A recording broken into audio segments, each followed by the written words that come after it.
Hey everyone, we're talking about A Moment in Manhattan by Anka Kus, done by an Australian perfumer, but obviously based on Manhattan, New York. So the notes in this are bitter orange, musk, blueberry, lavender, vanilla bean, saffron, ambergris, aquatic notes, castoreum, cinnamon bark, sandalwood, cypress, labdanum, woodsy notes, and benzoin. Those all looked pretty good to me with the exception of the castoreum. I'm not a fan of that type of animalic, but I've had some where it actually blended fine. I didn't have a problem with it. So, I thought, okay, I'm going to go into it and not try to judge it too much on that. The opening, though, whoa. So, first of all, in the kind of description of this scent, they say, it's a moment in the Roosevelt Hotel. Room service arrives. Blueberries, strawberries, pancakes, freshly squeezed orange juice, fluffy croissants, creamy coffee, happiness, contentment, and a lifetime of love to look forward to. I mean, maybe there's some of that, but you're also getting the subway, you're getting the New York City streets outside. This is not just breakfast in bed at the Roosevelt Hotel.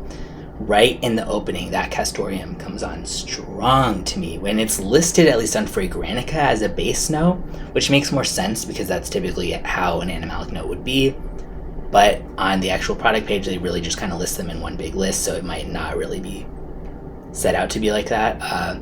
But yeah, as soon as I smelled it, it was just, I actually recoiled for the first time. I was kind of like, ugh. I think I actually said something like that out loud. It was just disturbing. And again, this is just coming from my opinion on I don't like castoreum. I don't like heavy animalics like that. So I'm not saying it's bad by any means. I'm just saying that for that type of taste, it's not pleasant. And especially because in the beginning, it's very like bubblegummy, sort of sweet. So it's sweet, but there's this like big punch of the animalic right under that. And that combination is kind of worst of both worlds to me, where it's a little bit too kind of sickly sweet, but also like really dirty smelling. As it starts to dry down, I do like it a lot more. I still don't outright like it, but the castoreum does become more well blended. It becomes more of like a woodsy, ambery, kind of musky castoreum mix with a tiny bit of spice maybe.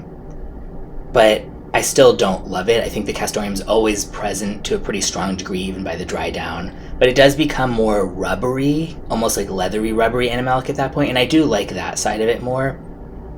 But in terms of who this would be good for, I think one, you just like trying different scents, different interesting stuff, because it is somewhat interesting, especially to have that kind of combination of stuff like blueberry, which you rarely see used, combined with something so strong and animalic that it almost smells like oud on me.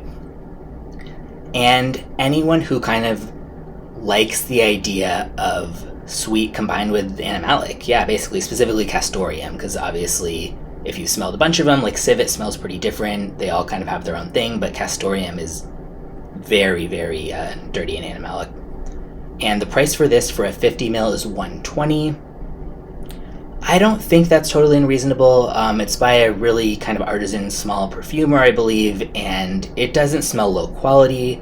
Really interesting notes. It seems to have high quality ingredients. It's kind of a fun, interesting concept. So I don't think that's unfair, the equivalent of like $240 for 100 ml. You can get a sample of it for $6, so I will leave the link in the description where you can buy a bottle or sample. I wouldn't wear this to work. I would not wear this going into a big crowd. There are so many people out there who do love these kind of like fancy animalic fragrances, so you don't have to just wear it around yourself, but just be mindful of who you're going to be around if you're wearing this, I would say.